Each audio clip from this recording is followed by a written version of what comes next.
Shut up and sit down.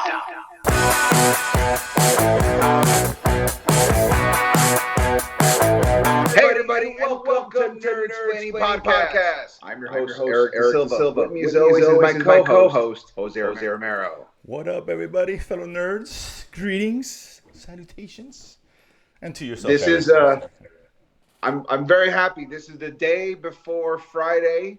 We're recording this November 4th. It is the day before the full-on weekend release of Eternals, which we'll be talking about. Well, you'll be talking about. I haven't seen it yet. Right, we talk about this shortly. Sure.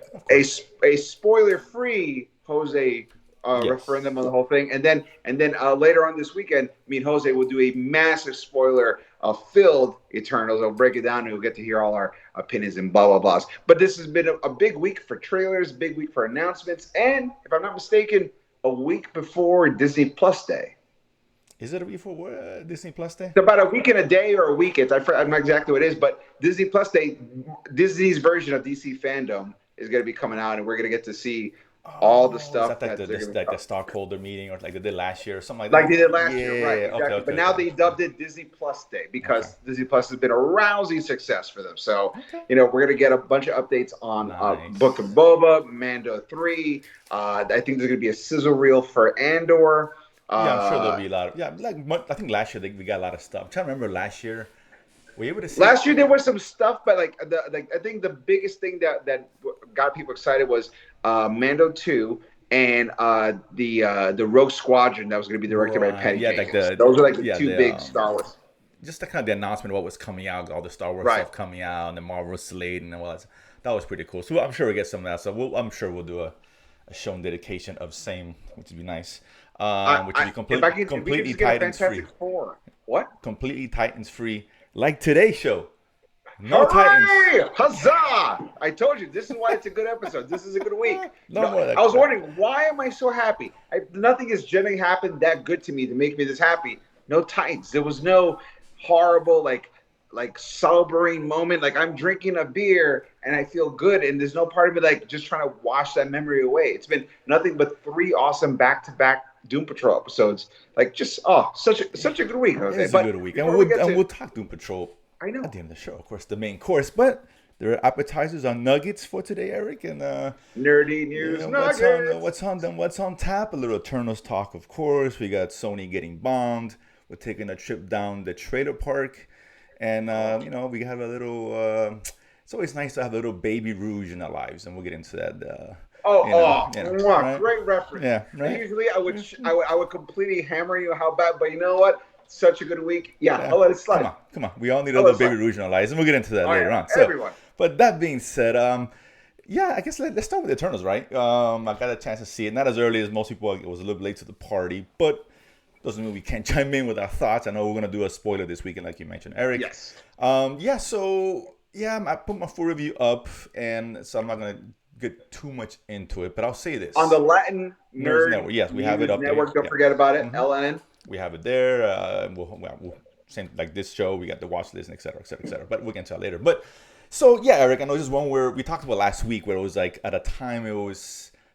Well, it even got lower reviews since we last spoke. Yeah, it went down to 60, I heard. No, it went down to 53. Wow. Yeah, so it was already officially the lowest critically rated on MCU for on Rotten Tomatoes. Right now it's at a 51. I'm just checking right now, so it dropped a couple more percentage points. Yikers. Yeah, so it's officially rotten. The first one, which is it's hard to imagine because to think Black Widow, for example, and Thor: Dark World got better reviews than this. It's wow. It's eye opening, right?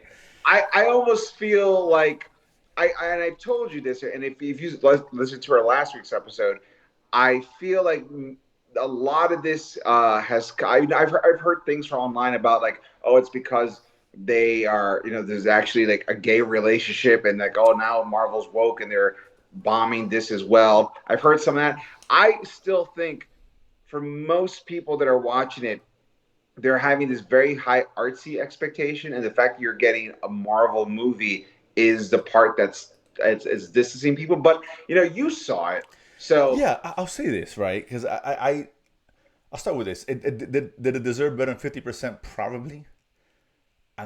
but at the same time, this probably deserved a 60 to 65. So still not great, right? So wait. Go ahead. On a scale of 1 to 10, based on your tone, are we talking like a 7 or are we talking like a 6? For me, it was like 6.5. Wow. So it's not. I mean, again, it's still frustrating. It's fine. Would you compare it to like Thor: The Dark World? It's not as bad as The Dark World by any stretch of the imagination. I know Okay, that movie has its fans. I know there's 2 or 3 people in the world probably like that film. Good for them. But so Iron Man 2? Slightly better than Iron Man 2. Okay. Slightly, I mean, so slightly, far, slightly what better. you're saying, it sounds encouraging. Well, I guess it depends. I mean, Black Widow, right? I'll say it's a hair or 2 above Black Widow, but That's still good. it's just fine. But it's like comparing piss to shit. Shit's probably better than shit, but they're still bad, right? I mean, ultimately, and it's not that it's a bad movie. And let me not say that because that's not true. It's not a bad film. It's just underwhelming. And Okay. I get what they were trying to do because it does. I know you hear all the time. It's the most different feeling in Marvel movie we've seen, Right? And to some extent, that is true. It's the first real like cosmic type of movie they're doing. They have the most stuff. I mean, even wouldn't Guardians going up to still count Endgame as cosmic Guardians of the Galaxy? Even Thor? That's they're people in space, and this is the first time you're dealing like legit with just space gods. It's not like Thor. It's all right. The but I mean, just the look and the feel of the film. We had like the first love scene we've ever really had in MCU film. So. Oh, there's a love scene. Yeah. It was unnecessary, but it was there for whatever that's worth. It's Rob Stark. You got to give it up. I get it. I mean, listen, that guy invented going down on chicks. So right. of course you got to give him a love scene. Like that's just. It is what it is, right? So things like that are there and it's present, no doubt. And I'll say this: listen, the main issue is the characters, right? Okay. Where there is no one really to hang your hat on. There's nobody really popped, so you're not rooting for anybody. You don't care because we're talking about like Iron Man, right, or Captain America, Thor. Those movies could be really bad. Very likable, right? But the movies could be bad, right? Maybe Iron Man 2 is one that it's not great, but it has Iron Man, so it makes it watchable, right? Right. This has nobody even close to that, and you have a superhero film that lacks that, right? Like Shang-Chi had that, right? We like Shang-Chi. Okay. We like Awkwafina's character is a fun character, right? This doesn't really have that. It's as unrelatable as with my problem with Captain Marvel, where Captain Marvel she's ultra powerful at the beginning of the film. Nothing changes. He's the same person at the end of the film. There's no arc. It's more her attitude changes than anything else, but nothing but that's not. He doesn't learn a lesson. Right. Exactly. There's nothing to really overcome. These guys are the same thing. They overcome I don't want to spoil it. Information that they receive as far as their purpose. Okay. But it's not really a challenge per se, other than fighting, the what do you call this? The deviants. The deviants, right? Which whatever, they're just kind of fodder for the most part. Villains non-existent for the most part. What else is new? But the villains in Black Widow are probably better. That's disappointing to hear. Right. It's not like real central villain. There's again right. Something that happens. We'll wait till Saturday whenever we discuss it. But the other deviant villain, I guess the leader, whatever, the pack, he's there for like 5 minutes, and then there you go. But yeah, it's just, it has some cool stuff in it, good action, just not great action. It looks fine. It was just there, man. I don't know. Like, I just felt underwhelmed. I was watching like, okay, it's fine. I guess it's not a bad film. I don't think it's a bad movie. If anybody tells me, I'll be like, I don't agree with that. But it is underwhelming, dude. It really is. It isn't what we compared thought. Like the Eternals, right? It had. What? Say it again. I said compared from the pedigree it had, which is like all the other Marvel movies before it. They're clearly so well versed in knowing how to make a story connect with an audience that to see something that doesn't hit that stride it could feel very disappointing. It definitely can, because we expect a certain from Marvel, right? But right. Like I said, if nothing else, even like Ant-Man, right? Ant-Man's a decent movie. It's not great. Decent. Right? I like Ant-Man. Yeah, it's good. But what really stood out was the character of Ant-Man, right? We love Paul Rudd. He's a cool character. He's relatable. He's super likable. Right? Likable. Yeah, absolutely. Uh-huh. And it takes a mediocre movie, makes it entertaining and fun, right? It raises a notch. This is what this movie really lacked. What's that? Like, they don't make no turn this movie. I could care less, honestly. And it's an ensemble piece, so you compare it to like X-Men, right? And what X-Men did, most of them there was always a focus on Wolverine. Right. Who was the best character by far, right? Good or bad, he was the guy that he was the guy you latch on Absolutely. to, that you cared about. Oh, Wolverine. That's why it was so Wolverine central, and that's fine. Right. This movie didn't have that, and I think it desperately needed someone like that in there. You know, yeah. So I got to tell you, the more I hear from you and other people who didn't like this movie, the more it feels like you guys are sounding like me when I'm describing Dune. yeah, it's very similar. It's funny because Pete, friend of the show, was talking Sure. to. He actually asked me which one I preferred, right? And I said I think I like Dune a little bit better. And Dune was good. It was fine, right? But because I think the story was more there to the story than this. I mean, I think. yeah, Paul Atreides had more of a focus, but once again, he didn't make me go, No, "Oh no, no, he did it I exactly, need which to know I what agree. happens next to him." Right, I agree. Right. I like, we just talked about it. Jason Momoa a lot more. He was fun, right? He was That's when fun. I know you're wrong. Like Khalil Nanjiani. Am I saying his name right or not? But he was a funny guy. Obviously, Sure. But He's a comic. He was Yeah. a comic, but Very funny dude. he's just comedy relief, right? He's got his little power. He has a little Ryu every so often, which is kind of cool. Throwing little fireball things. That's kind of interesting. Dope, But yeah, dope. but ultimately, yes, it's okay. Like, it's not a bad film. It's just not what I expected. I get why the reviews are like that. I think it's still, underly appreciated to a certain degree. It's not 50%. I think it's better than 51%. But again, 60s is, I would imagine this film would have landed. I figure it landed. But again, when I went back and what Feige was talking about, he said this is one of the best films he's made, and he threw out Oscar contender. No, I mentioned maybe Oscar Mayer Wiener, but that's as far as this movie goes with Oscar. Wow. It's nowhere near Oscar. I mean, it's clearly it's not Oscar contender, right? It's not. For you to drop a 10-year-old version of Shade was pretty right. that is harsh words, sir. Harsh words. Appreciate it. So it's not Oscar. It's not anything near that. I guess it's well made, and I get what they were trying to do, but I think Chloe Zhao, it's the first time doing a movie like this, right? This is a big scope. Right. And she's a very artistic director. Great. She did a great job with, I think, No Man's Land when she won the Oscar. But I think she kind of forgot to focus on this. It's still a superhero movie, right? We have to like our superheroes. And they're not saying they're not unlikable. Some are cool characters, but just there's so many, you don't get to focus on anyone for much time. And there's nobody really stands out like, dude, that guy is awesome. You don't have that. You need when I saw the size of the cast, I immediately, my first reaction was, if this is your first movie, you maybe want like 5 people. Agreed. Yes. You know what I mean? Yeah. And maybe in the end of the movie, you can have like, now we have to find the other Eternals. And that would be kind of like, and you could bring all these other major actors in because you'll know who these first 5 are. So you don't have to really focus too much on them and introduce these other like 4 that are coming in. I completely agree. I would have liked something like that. So that's why but like I'm I said, I get, and the stories, and the mythos behind it's all interesting. It's actually pretty cool. It's one of the best parts of the film, right? I thought anyway. Right. A lot of philosophical questions about humanity and all that. It's really cool. That worked. Awesome. But again, it's just, and it's funny because like, this is the stakes here are really big, right? But they don't feel big because the Eternals, nobody except for one character, which they show more than halfway past in the film, has no connection with humanity really.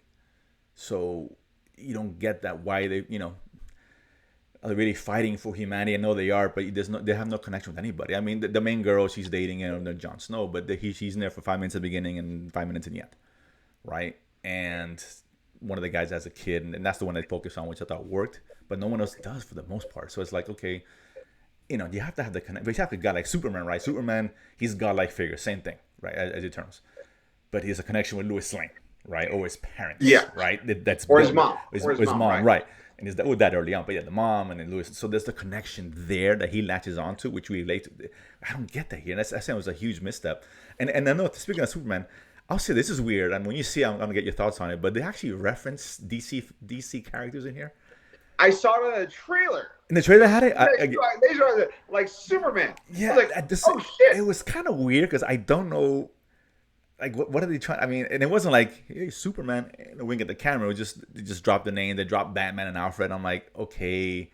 It's weird because it's an MCU film, and I'm thinking, okay, they don't really specify whether it's comic books or if it's cartoons or if it's real. I'm like, well, if it's real, where are they, right? So I'm sure they're not real. Maybe the joke is that in the world, in the Marvel Cinematic Universe, the DC cinematic universe is the comic books they read. Like, these are silly. It could be like one joke I could see that, the other one no, but I mean maybe. But again, it was out of place. And it was kind of weird what they do. And a person talks about Batman. They've been in seclusion for like 500 years, so they wouldn't even know about Batman. But whatever, that's neither here nor there. But that's what I'm saying. That's really awkward. You know, it's one of the Eternals characters who's literally living alone with Jolie for like, I think, 1,000 years, whatever it is. No TV, nothing. How the fuck you know about Batman? But whatever, fair enough. Maybe because it's odd. You know, it was just odd. One of the things that they hinted in the trailers that the Eternals have supplied humanity with technologies and things throughout the years to help them with their evolution. Maybe Batman was one of the Eternals' ideas. You met Bill Finger. Batman's cool. So yeah, I mean, it's hard to talk. I'm going around a lot of stuff because it's details that's needed to really dive in, and we'll do that in a couple of days. But overall, look, Marvel fan, you're gonna go watch it. Of course, you're gonna go watch it. It's just tapered expectations. I gotta be shocked if I know anybody that says, "Dude, this shit's awesome." I don't see it. Shang-Chi, I could see that. Right, I wouldn't agree with it, but I could understand that someone said that. People had said it's amazing, and it's great, and okay, fine. I have no problem with that. Like we said, the first 2 acts of Shang-Chi are great. Yeah. The third one kind of falls off. Right. If someone has never really been into Kung Fu, but more super than Kung Fu, I could see Shang-Chi being like, wow, they could do this. And I could, exactly. Yeah, I see that. I mean, we saw some reviews, people compare it as the best thing ever. It's not, but I mean, I get it, right? This one, I would not get if anybody says that to me. I'm like, okay, you watch a different movie than I did. You know, that's how I'm sure I am. I don't think, like you, I think you're going to like it. You know, it's good. I just, the degree, whether you say 7 or 8, that's where the question comes in. I'm guessing you're going to say 7, 7.5. That's my guess. You know, which is fine. Even for you, that's fine. But it's not like Shang-Chi was 8.5 for you. I'm hoping I don't come out of that going, wow, Marvel made Dune. Because that would make me feel really bummed out. It's as long as Dune. That's not a good thing. You're right. Yeah, I think you're right. Yeah, it's 240 almost. And this movie should have been 215 at best, so it's an issue. But whatever. I mean, whatever. That's Dune was the same way. So just a little nerd tease until we get into our spoilers. How many after credit scenes, and did you like those? 2 after credit scenes. 1, I didn't know who exactly I saw. I talked to Peter afterwards. Oh, that's him. Okay, it was okay. If you recognize who comes up, I know you are. You may get more excited than I wasn't sure. I was like, who is this guy? Like, I didn't know who that was. Sure. The second one, I don't know anything about it, and it was okay. So they both okay. Like Shang-Chi's ones are really cool, right? Those are good ones. Well, at least the first one. I like that. The first one was really good. Right. Yeah. This is nothing like that, right? You know, they do set up other future stories, I guess, you know, in the realm of the cosmic tales, if you will. But yeah, so I mean, it is what it is. I mean, I'm kind of curious to see what you think, Eric. And so we'll take a deep dive and all that because there's a lot of stuff to chew on here and et cetera, et cetera. Sure. So we'll do that. But that being said, let's move on to. I guess we'll stick with the MCU to a certain degree. All right. Some SpiderMan talk. Okay. Which, by the way, I just read this morning. I think the runtime is leaked at 239, 240. Which makes it the longest, you know, Spider-Man film, one of the longest MCU films. I'm not sure if that's good or bad, because given what we've seen here, 240 with this, and even Dune 230, that worries me. But whatever, that's neither here nor there. But I did hear that. I feel like the winter season of sci-fi movies is basically I'm gonna put it all in. Apparently, because I mean, you know, longer doesn't make it better, right? Well, that's what I tell the ladies. But baby, I got a 3-hour movie right here for you. But you know, it's we've gone off the rails. But again, let's see. I mean, I don't know. This is trend. That's what I like when Venom. You know, it was like 90 minutes. It was great, right? You know, it wasn't a good film, but it was short to the point. Yeah. Let's get to it. And so to see his 2.5 films, it's like it's a lot. Dude. You know, it's a lot to give. So whatever. But that's neither here nor there. But the thing is, with Marvel, right? So, and this is the thing that gives us nerds a bad name, right? Because we love our fellow nerds out there, but there is a contingent, a small, unsilent majority, right? Which freak out about anything, right? You talk bad about Marvel, they have oh my god, what the fuck? Conniption, yeah. And so apparently there's a group of Marvel fans which are upset with Sony because they haven't dropped another trailer for No Way Home. But we just got one like 3 weeks ago. Yeah, like a month ago. I don't remember when it was, but yes, they're upset, and a group of them are actually taking the time to go into any Sony video and bombing them, disliking every video that they show. As if that's gonna make a fucking difference. Because Sony's like, oh, wait a minute, let's release the trailer. I'm like, seriously, guys. I mean, this is the online nerd equivalent of having a fucking meltdown because McDonald's ran out of Szechuan sauce. You fucking nerds. I mean, like, talk about making us look bad. Like, we want this shit just as much as everybody else, but have a little goddamn patience. I'll tell you what. For every nerd that's photobombing Sony because your trailers are going out, why don't you do 15 push-ups before you do that, and then talk to a girl, and then photobomb? You can't do those things. You're not allowed to photobomb. It's just, movie bomb. It's fucking seriously, it's dude. Ridiculous. And these same guys who are pissed off, whatever, are the first in line. Trailer or no trailer to go see this movie. Let's be honest. They're gonna be first in line. Just advanced patient, tickets. Man. They're gonna watch it. Like, waiting a trailer for it. You're gonna watch me, Eric. No trailer. You're not gonna watch the film. Of course you're gonna go watch the damn movie. We're all gonna watch it. I mean, yeah, I would like to see a trailer. Yeah, but I'm not. I mean, really? And listen, they're gonna drop one eventually. They don't want to overshadow Eternals, right? I think Eternals, they want to release, get the push, and now let's get the focus on Spider-Man. It's, I think, a month away, so I'm guessing it's gonna come pretty soon. Right? So it's like a month and a half away because I think it's December 2017. I thought it was 23rd. No, 17th. The 23rd is Matrix, I think. Oh. Yes, a week after. 2 weeks after. But either way, so it's like a month and a half, whatever. But it's not that far away. We're already in November, right? Yeah. So, I mean, guys, it's patient. I mean, it's just stupid. Why do people do that? I don't understand. It makes no sense. You're going to get a trailer, and the trailer's going to drop next week. And all any out there is doing is, it's not because of you. Because it was already planned to be dropped next week or 2 weeks or whenever the fuck they're gonna drop the trailer. Do you think Marvel and Sony's like, oh no, they're making Ghostbusters Afterlife not look popular? What are we gonna do? Yeah, no, shucks. Come on, it's silly, it's dumb. I mean, come on, guys. You got one trailer. Why do you want to be spoiled anyway? That's the way I look at it. There's no trailer, fine. I'm gonna watch it, right? I mean, I demand every nerd applies the same level of dedication and confidence to every other aspect of life that they've been avoiding. That's what I recommend. And you know that's not the case, which is sad. I know, right? But that's what I'm recommending. They take the time to go in there, this line, get together with the friends or whoever the fuck. It's nonsense.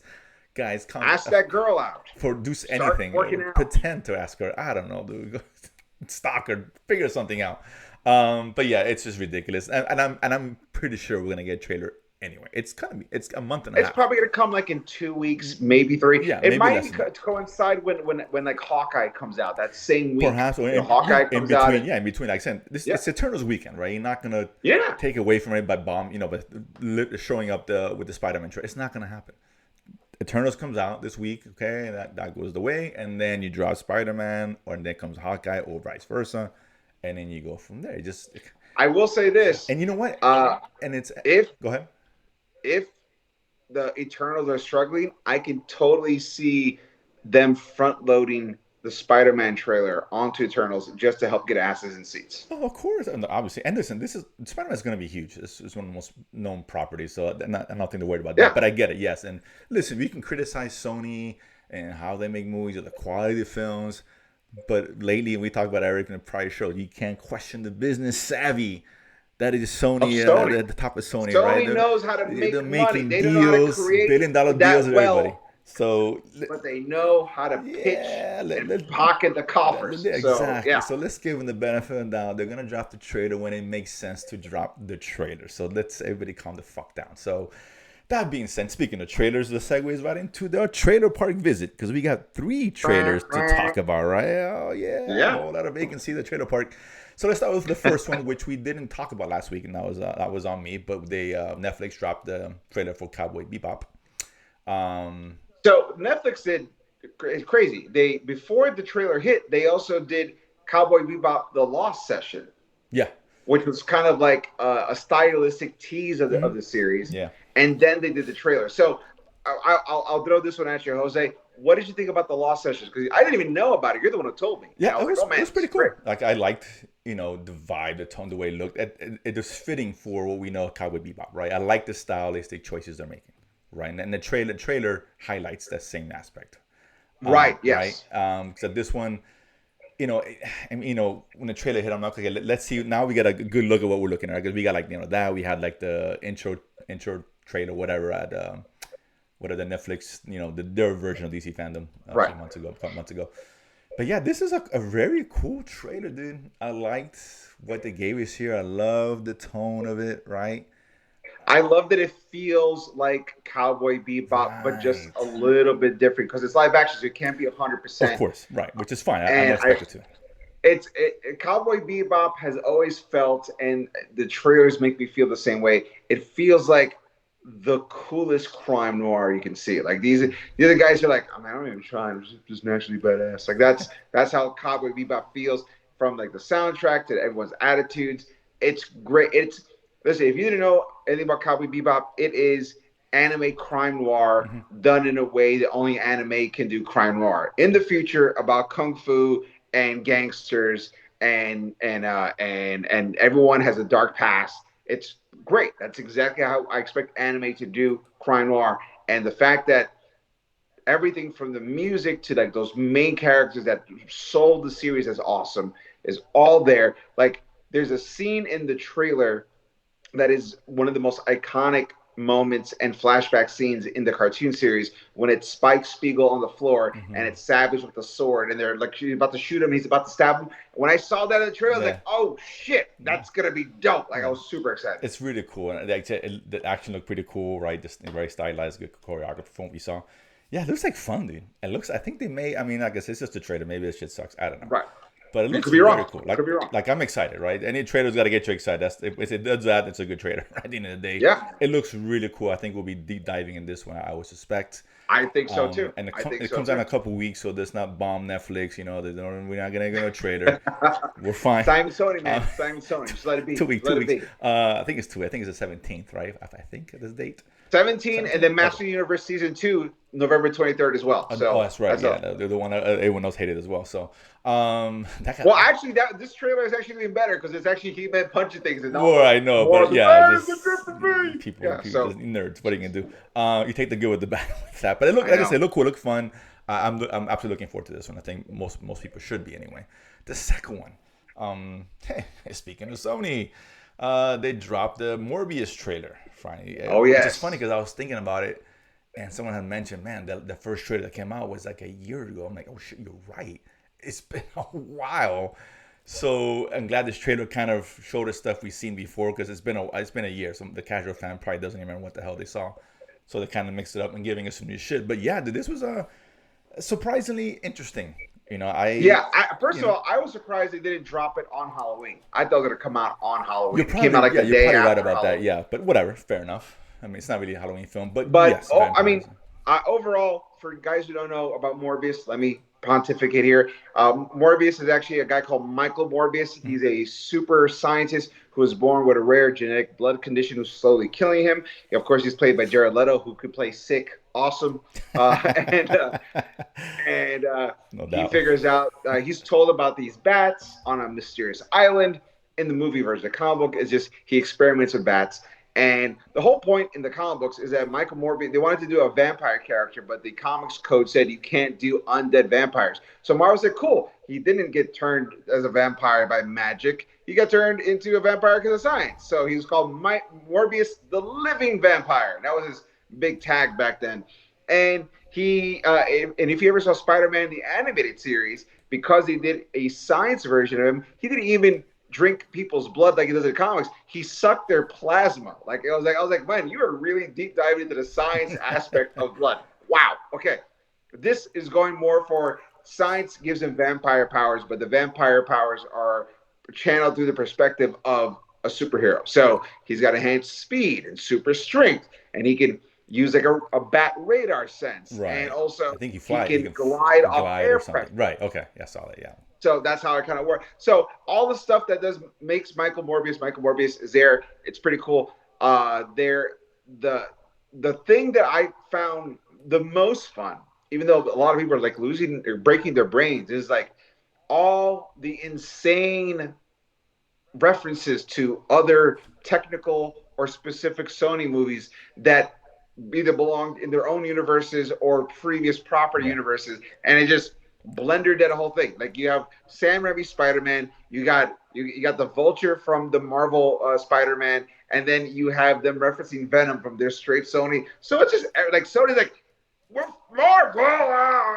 Like Well, it yeah, is they a even show like weird the Oscorp building. cocky. Yeah, the Oscorp building, which is Oscar building is there, but from then they the double Amazing down. Spider-Man. Yeah, the Garfield version. So it's like going through It's the whole everything. universe, right? The Spider-Verse, if you will. Yeah, it made this whole movie exists in this bukkake of Spider-Man that just is just all over the place. You're like, wow, that is a lot. Which is cool though, And because I think when the first trailer dropped, right, this is a year ago, so we didn't know what was going on, and they showed Michael Keaton before, and even that the Sam Raimi, that picture on the wall of the Spider-Man, or whatever. Right. And it was like, oh, this, all these questions, this is the crossing over, what's going on, whatever. Knowing what we know now, right, we saw what happened at the end of Venom, right, which clearly they're gonna merge, well, at least bring the Tom Holland version back into the Sony verse, if you will, and then Tom Holland saying this. When they shot the film for like the last of this franchise, and it all signs a point, and I think it's pretty clear that they're going with they're taking Spider-Man back and using it for themselves, and very much so, which is great because, like we said, Venom will be better with Spider-Man, right? Yeah, obviously, and I don't know much about Morbius, but I assume it'd probably be better with Spider-Man. Which is cool, right? And yeah, right. The scene at the end was great when he's like, what's your name? I'm Venom. No, I'm just kidding. That was pretty funny. That was Again, Michael Morbius talking about right. Which is, listen, it's smart, right? People like Venom, they do. So the movie's still making money, right? So hinting to the fans, hey, it's same worlds. We'll see this eventually. That's a smart way to go, right? Don't trust Sony's business sense. If Sony was if like we said, Sony maybe creatively not the best, but very good at making money. If Spider-Man Far From Home establishes the idea of a team of Spider-Man villains, you can very easily do a team of anti-hero Spider-Man characters with Venom, Vulture, and Morbius right off the bat. There's rumors that Sandman's going to be in the Spider-Man No Way Home, and he's going to be he's going to flip sides and side with Spider-Man. So that's 4. You could do a good guy or an anti-hero version of the Sinister Six, and that's how Sony does a Sinister Six movie, and just doubles down. Like now, this is our movie now. This is the thing which is kind of cool. Like I would like to see that go that direction, but you need Spider-Man for that to work. So absolutely. Yeah, so if it's true, right, because nothing's confirmed, but they do take Tom Holland back. I think they will, because technically it's still a Sony. He's still on the contract with Sony, right? They just on loan to Marvel. It's like they're working together, but. I think that could be interesting as hell. I really do, and it's funny because they had a scene I'm putting up now, but the Daily Bugle, and there's a thing something about here a rhino on the loose, and Black Cat, friend or foe. So they're kind of building this world that's there. It's usually a Spider-Man, right? Exactly, so right. So it's kind of cool, like because they talked about Black Cat before, it didn't come to fruition, but they mentioned it. But now the rhino thing and that, so that they're really taking the time, laying the pieces down for this Spider-Verse or whatever you want to call it. Yeah. Which is cool, man. I like it. And as long as this movie hits, hopefully this movie's good, right? This movie, at the end of the day, just has to be better than Venom, or equally as good as Venom, which doesn't say, which is not a lie. It's not a high bar. It's not a high bar. Right. If it's just as good as Venom. It really isn't. Right, exactly. Venom 2 was an hour and a half long. Right. The bar is so attainable. It was good. It was solid. That's all it has to hit. That's all you got to do. Great, and then you get everybody excited, like, oh, because I think this is a character people don't really know. People knew Venom for the most part, right? They've seen him before. Right. Morbius, like, whatever. It's funny because I know in the comic he's a villain, right, or both, or anti-hero, or whatever. He's a villain sometimes. He's an anti-hero other times. So it depends. Like when he loses control of his vampirism, that's usually the villain story he does. Weirdly enough, in the Marvel comics, Blade was never a daywalker. He was a vampire hunter. And the way they made Blade in the comics become the daywalker is Morbius bit him. Oh, interesting. And because of Morbius' attack on him, because it was science-based, that's how he became a daywalker. Okay. Well, that's interesting. I had no idea that crossover. That's kind of cool. There's a lot of things that were used in the comic books before that they changed for whatever reason. And then eventually, like now, so you're thinking like, so is Morbius going to be strictly a Sony joint? Does Marvel and Sony plan on making more things connect together? Because if you remember in the first Blade movie, one of the big outtakes was they showed Morbius standing on a building, and that was supposed to lead to a Morbius crossover. So there's a lot of like things that Morbius has like been so on the outskirts, but always so semi-present and relevant to other characters that you like. That if this is as good as Venom, I would like to see more of Morbius interact along those outside edges of the Marvel universe, because I feel like he would play really well there with the Blade, with like a Moon Knight, that kind of thing. Right. I mean, It'd be fun. I don't think we're gonna see it anytime soon. But Right. as far as I mean, like I said, they just hoped if somebody does good with this film, I think it'll be. Again, I'm not expecting the world here. It's a good trailer. Sure. It looks cool. That's all I want. I don't need Infinity Wars. I don't need that. Avengers. Give me a good, solid superhero film, and that's all you gotta do, right? And build up to whatever it is that you're inevitably building up to, because we got Sure. Kang the Conqueror, Craven the Hunter, right? Right. That's been confirmed. He's casted, so we got that coming out. Yeah. Craven was a straight up villain, but they've been really sort of changing him into like an anti-hero. Right. So yeah. So I there's kind of all that curious. Yeah. stuff What angles there, they right. take with that. So that's going to be interesting. But the only thing I didn't get from the trailer is I didn't see any semblance of a villain. So I don't know. Well, here's what I Curious. heard. Morbius has a villain. Well, he doesn't have that many villains, but one of the big villains he's fought is a guy who he grew up with, who gets vampiric powers as well, but he goes like too extreme, so he becomes this vampire character called the Hunger. Okay.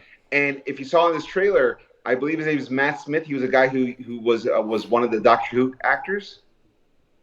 Oh yeah. I believe they're positioning him to be the Hunger, Okay. which is because the way the movie has shown some scenes. If you've seen, like, there's a couple of shots where you see Michael Morbius as a kid, and he's like, the only other kid around him is the other kid with blonde hair. Okay. Or dirty blonde hair, and they're the reason why they're together, because they both suffer from the same genetic blood disease. And so I think that when Morbius gets his powers, this guy follows suit, becomes a vampire as well, and starts to be the reason why people think that the vampire murders are happening because of Morbius, but it isn't. It's actually this guy, and he's framing Morbius. Gotcha. So almost like, you remember that movie with Jack Nicholson called Wolf, which is basically the Wolf Man? Unfortunately, yeah. I actually like Wolf. Whatever. I feel like But they're framing it. They're framing it sort of like Wolf, where it looks like Jack Nicholson is the killer, but it turns out there's another werewolf. Okay. And so that's what it looks like to me. Yeah, and because that's the only way what's his name would be there for like the 2 seconds you saw. Okay. Well, it makes sense, because you need to have something. It just can't be him. Yeah, absolutely. Going back, And you being can't- anti-hero villain here, it just that doesn't work. You need someone You can't opposition. you can't do as everybody knows, when you don't know how to tell a good superhero movie, just make the bad guy the opposite version of the hero. Right, which So, we see 1,000 times. So yeah, it's got to be something. I'm sure there is, because I'm glad the trailer didn't reveal it ultimately, because now I'll be surprised. yeah, I like that. So I don't think this will be the last trailer I'm going to see. This comes out in January, so it's not that far away, to be honest with you. So bring it on. The last trailer we'll talk about here, and this is one that I'm surprised it dropped already. And dude, yeah, and that is Boba Fett. Of course. Book of Boba, baby! Boba here. This one, yeah, dude. Bring it on. It looks... I mean, they didn't show a whole lot, which I'm fine with, but damn, it looked good. Whatever they showed, it looked great, dude. I mean, damn. I read somewhere online, someone described the trailer of the Book of Boba. I was like, oh, cool. It's like the God Fett. Yeah, exactly. This is a Godfather in a galaxy far, far away. This is what this is. We're gonna see like a little banter head in someone's bed or something. We're gonna make us, which would be kind of We're cool. gonna make us sleep with the pom poms. Yeah, That's what there you go. So yeah, had the vibe, right? This underworld kind of mafia-esque kind of vibe to it. I guess the story, I guess the story is going to be like he's trying to take over, I guess, the throne. He's taking over chair, not only Jabba's syndicate, Jabba's reign, exactly. but all the rival syndicates as well. Right. I say this territory, the Outer Rim is mine. That's basically, it's Boba's play. The Outer Rim is his. Yeah, and the characters look fantastic. They had a lot of the boss, I don't know what species they are, but those they look like Bosk from Empire Strikes Back. The character, man, the lizard, like the lizard guy, yeah. The Trandoshan's, yeah, exactly. And so they had I think you saw that Twilight chick. There were like 2 Twilight chicks, yeah, and one of them looked. So I was like, is that sort of like their like brothel, or is she like a crime queen that they're trying to approach her? Like, what is this over here? Like, it was really interesting. I loved, for some reason, something so simple, but I really got into it. Those energy shields. I really like those energy shields where they surround them on the planet. They all bust out the shield. I was like, I'm really digging It's this. kind of And funny I don't you just said that because that was a photo I have up right now. So good for you. Ha! Look at that, good guess. Awesome. But yeah, that was cool. I mean, it had that Mandalorian vibe, which is a good thing. Yeah. Right. The look, Yeah. the style, the feel. It's like, okay, it's Mando, but replace him with Bubba. Sure. But look, I mean, I can't wait for this, dude. It looks really dope, man. I mean, I'm excited. And it's 10 episodes, and 8 of them are directed by Robert Rodriguez. So like it's, dude. No, it's yeah, I gonna mean, be I'm a so- fan of Robert Rodriguez for the most part. He That's what I'm misses saying. sometimes, but whatever. And he had a cool episode he directed in Mandalorian, featuring, you know, Fett and all that. So yeah, it looks great, man. I love this tone, and you know, I see these factions, and I kind of, again, part of the Star Wars world we don't normally get to see outside, you know, in the films anyway. So that's cool. I like that. You know, we've seen, I think, some video games, but not like this. If they play it like The Godfather, I hope they introduce like a Fredo character. Like, I'm smart, I know things. Like, I want to see whatever version. Like, maybe it's like a Gungan. Like, me so smart, me know things. Oh my like, God. like, oh, somebody killed this dude. Take him out in the lake and just put him in the head. Is there a Sarlacc pit anywhere? You can Yeah, just toss him into. You can have the Luca Brasi, one of the green guys, the little Oh, task, yeah. you know. If you're not understanding any of these references, Oh, watch yeah, I mean, Godfather you have to watch The and Godfather. Thank us later. If you haven't seen The Godfather, I don't know what's wrong with you. But I mean, Oh, man, so can you good. imagine they actually did like just a remake, but Star Wars of Godfather? How awesome that would be! You know what? It would be the ballsiest move It ever. really Like, would be. It'd be amazing. You know what? I would take back like 60% of the things that I said about Kathleen Kennedy if they would a straight Oh man, Star Wars if reenactment. they did of that, the first give her a contract extension for the next 20 years. Oh That's yeah, fine. I'm like, you know what? No, she played me. Don't worry about it. Yeah. She's good. And She's good. she could suck for 19 of the 20, but the 1 year is the Oh my Godfather God, of Star you Wars. kidding? Yeah, that'd be fantastic. I mean, I don't know. That'd be the most baller creative move ever. Like, Amazing. we're gonna redo the Godfather specifically. Oh my God, Not exactly. Specifically. Like, almost line for line. Obviously, change the scenery, but oh my God, how awesome would that be? That being said, all that we're way off the rails. And look, again, it looks great. I can't wait. I mean, that's December. December is just a great nerd month, man. Yeah, man. I mean, Look, it's Matrix, SpiderMan, Boba, like the Witcher comes out that month. The as Witcher, well. and you're gonna have the tail end of Hawkeye, which Yeah. looks good too. Like it's and we're also gonna have stacked. And Cowboy Bebop will be going through this. Like, so December is going to be a month to remember. Yeah, December. Like I said, it's a lot. I mean, that's great. I mean, it's awesome. So I can't wait. It's funny. A few, for the the Sony bombers on a month away. The SpiderMan's almost here. Jesus Christ. So those are the nuggets for today, Eric. So delicious nuggets. Yeah, the Thank delicious you. nuggets Thank and all thank that. you. So, Yes, but absolutely. that being said, it's time for a little doom. Thank you. God, we haven't talked about it in a few weeks. I know, and it's been only because we had so much stuff to talk about. We couldn't get to right, it. exactly. It's one of the But things that it totally deserves to be talked about. Yes, because the show, like the last 3 episodes, the last episode was okay for me, but still good. But yeah, these last 2, particularly this last one, I thought was great. Like I got to tell you, these last 3 episodes I really enjoyed. They have come full circle from their mini time travel arc that you were wondering, like, what the hell's going on? It connects right back to the first episode of the series, which kind of makes everything kind of feel like everything had a purpose. And once again, Doom Patrol doing what no other superhero show does better than they do. We're going to tell you a superhero story where nobody fights. Yeah. And talk about our feelings. Well, and it's going to be some riveting shit. We actually did get a little bit of that with, of course, Baby Rouge, which is, dude, and the CGI was off on it, but goddamn, I was loving every scene that was eating it. Whenever Doom Patrol fights, it feels more like a Three Stooges sketch. Like 8 out of 10 times, it is them like failing and trying to do the most basic of things. Like, remember in season 2, I think it was, where you had the guy who ate facial hair and he was able to get he was the beard hunter and he could eat beards. Yeah. And like there was a Cyborg and Elastigirl try to fight and capture him, and he just like escaped like a pro. It was like, I'm out of here, you guys suck. And I was like, that is exactly. Doom Patrol fails at everything. So like them fighting Baby Madame Rouge, slowly evolving into like a monkey woman and then back into full her. And barely keep holding their own when they should be able to annihilate her. Well, to be fair, nobody had power except for Steel. A Robot Man. That's about it.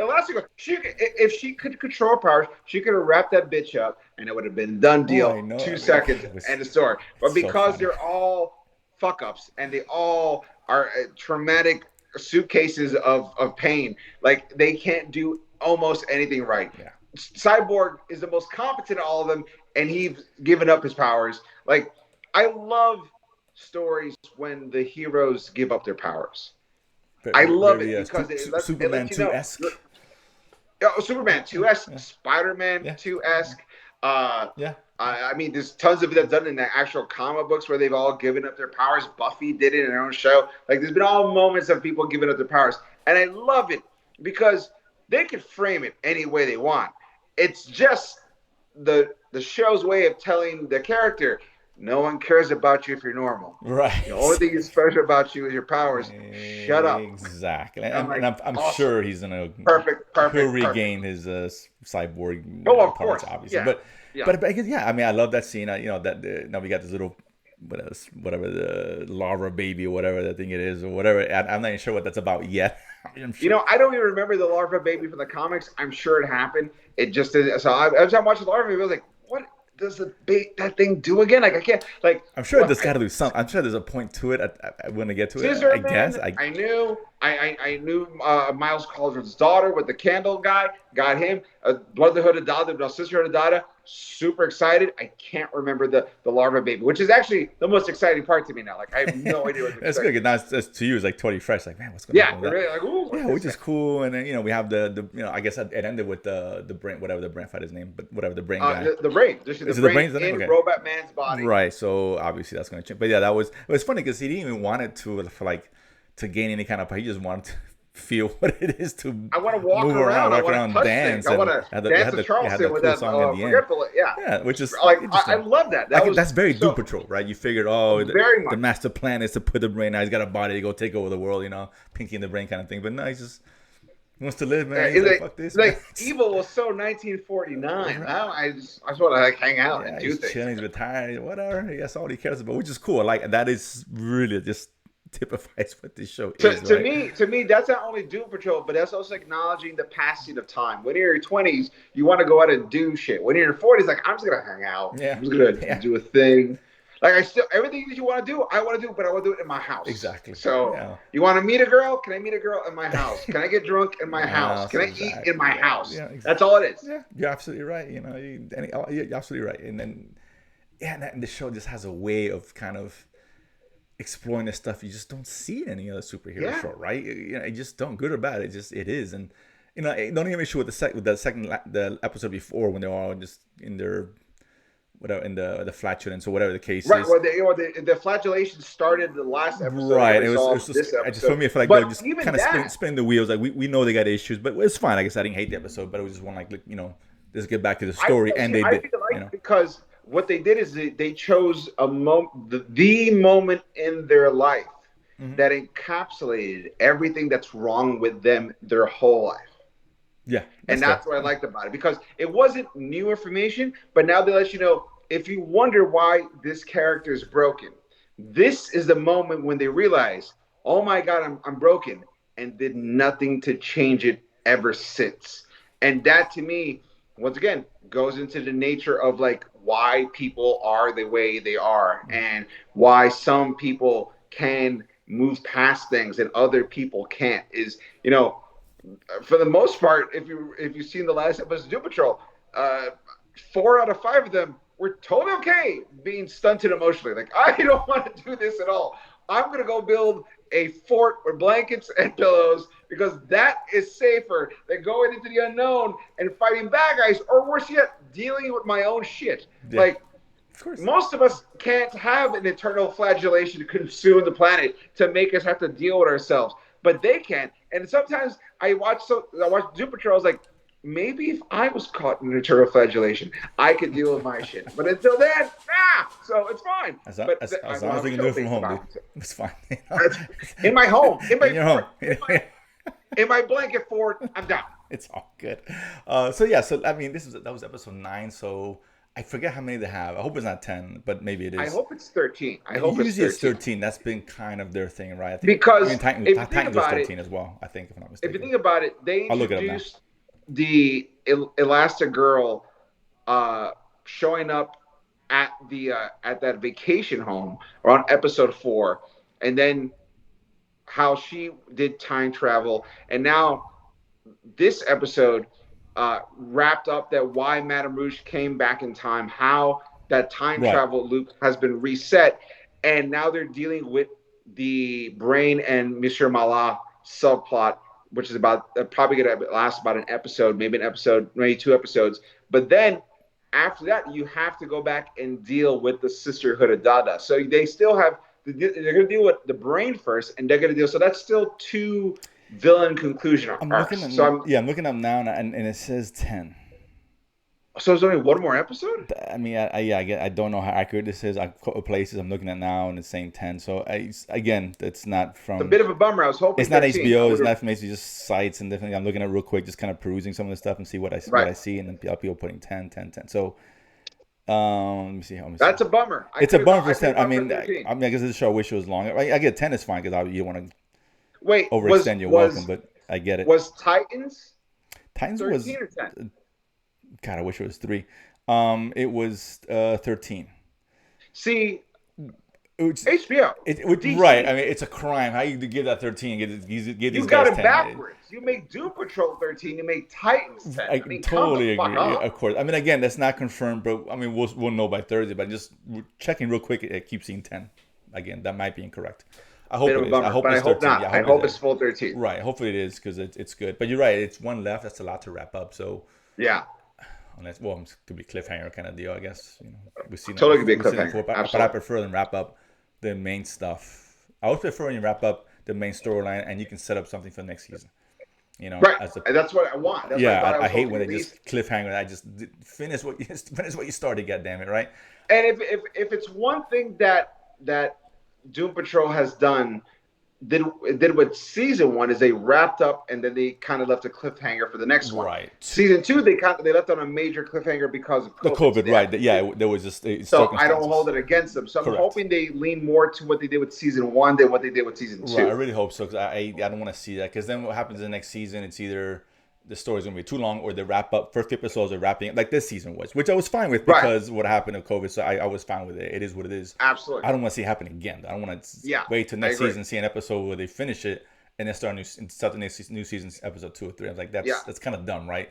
I always like fresh starts to seasons. Exactly. Like this is now like a week later after that. Look at them go. Yeah, and I always like that. Time later. I mean, whatever. Yeah, exactly. Every once in a while, I like a good cliffhanger season, but for my overall, I like a clean slate season. Right, you finish up, and I think like Umbrella Academy, right, season 2. It wrapped up what it was doing, and then boom, now it sets up Disney World or whatever. That's how you do it, right? That's exactly it. The Boys, same thing. The Boys wrapped up whatever storyline. Right, and then they give you a little teaser, but it's not like you're not like, oh my god, it's like just enough. Yeah, you're planting the seeds. You know what the next thing is going to be about and focus on, and go from. That's what. Right. So I'm hoping they do that here. if it's only 10, I'm really worried that either they wrap up too quickly or something. If it's 10, but it's like an hour and a half, then you have some wiggle room. Right, extra fair enough. But if it's 45, I'm like, dude, that would be a tight wrap. I was like, that's a lot to wrap up in 15 minutes. I mean, because you have the not only you have to deal with the Brain, now you have to deal with the Sister Dada, but then Madame Rouge too, because she's sort of like in the wind right now. So like there's a lot of stuff to wrap up. Like the Brain, the cyborg stuff. So absolutely the larva baby. What's it gonna do? So there's so many things. Hopefully, let's see what they do. But it's my only concern. Hopefully, I always want to end well. It's a good show and it needs a good ending. I guess it's not like I wouldn't watch this show. Who are we kidding? But still, do it properly. You can do it right. That's what I'm saying. That's all I'm saying. Absolutely. And if there's any show that the worst thing about it is, oh no, they don't have enough time to be awesome. That's a good problem to have too. Right. It's just, but I mean, I would like, you need to finish it. Do it right. Absolutely. Game of Thrones did it right every year, right? The big episode 9 and the setup of the 10 for the most part. Exactly. That was the smartest way to do it. The second last episode was your big fight conclusion, then an entire episode just cleaning the slate and setting up everyone for next season. Exactly. But not like cliffhanger, just letting you know this is where everyone goes to now. Right. And then the cliff as a cliffhanger or something new is going to happen. That's something that we've Right. experienced for 10 episodes. So Right. yeah, so I hope they go around. But that being said, that's our Doom Patrol wrap up. Eric, I think we are done for the day. Oh my God, dude! You see how happy we are? There's not a sigh of exasperation. There's not a heaviness in our soul. It's been nothing but tangents and good times. And Titan free. Titan free. That's what I'm saying. And guys, this has been the show. Once again, thank you so much for tuning in. We appreciate you guys all watching. We appreciate you recommending the show to other people. We really appreciate that. Don't forget, you can also talk to us online. You can talk to us on Instagram at NerdsplainingPod, or you can talk to us on Twitter at Nerdsplaining_.